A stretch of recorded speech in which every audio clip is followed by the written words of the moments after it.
What's going on, guys? So this is just a fun little project I dreamed up the other day.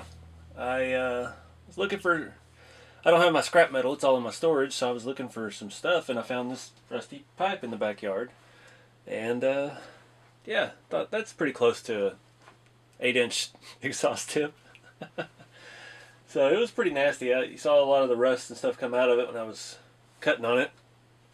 But just some light sanding, cut it, yeah, painted that SEM trim black. That paint is fantastic. That's something that 110 Rod Shop got me hooked on. That stuff is very nice, very forgiving, and very fast drying.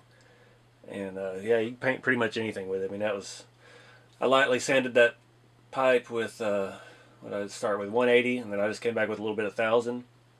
I mean, it wasn't perfectly smooth by any means. Trying to spray the inside of it, I ran the snot out of the paint, and I just left it outside in the heat, upright, so all the runs just kind of smooth themselves out. So it's a really nice product, great for doing window trims and details on your RC cars. But looking back, I probably should have made this about ½ an inch longer. It barely reaches the bedside, doesn't really come out past the dually fender, but it's something. It needed that. It looks pretty scale. I did that driving video, and yeah, I did some TikTok or Instagram reels or whatever all that stuff is, and looked really good. But it's like, it needs an exhaust tip. It's got to have a straight pipe on it, obviously, and it had to be black because we're going with the black and silver theme on the chassis. So yeah, stupid simple design. When I put this together, we added the receiver hitch that has the extensions, and it has some little plastic spacers you put behind that back bolt on the that thing. Can't think of the name right now. The sway bar. And yeah, I was like, well, that would be perfect. I can just slide it up in there, tighten it, and then I can bend it to where I need it. And yeah, it's not going anywhere. It's clamped in between the metal chassis rail and the aluminum mount for that. And yeah, easy to remove, easy to replace. Could make me a longer one of these days if I get, if that really bugs me, which it might.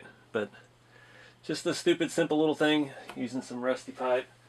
This is, let's see if I can measure this. Had a label on it. Some really, it looks like,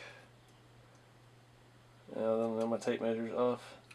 3/4 outer diameter, and inner's going to be tough. Yeah, just a little bit less than 3/4 inner. I thought I had the right look though, and I didn't really plan how I cut the end. You can see it's kind of wild looking. I started it the other night and it was too noisy. It was too late in the evening, so I put it off, and I just got back today and was like, I'm just going to start cutting that. And then I realized I'm cutting this wrong, so I had to cut it the other way, and boom.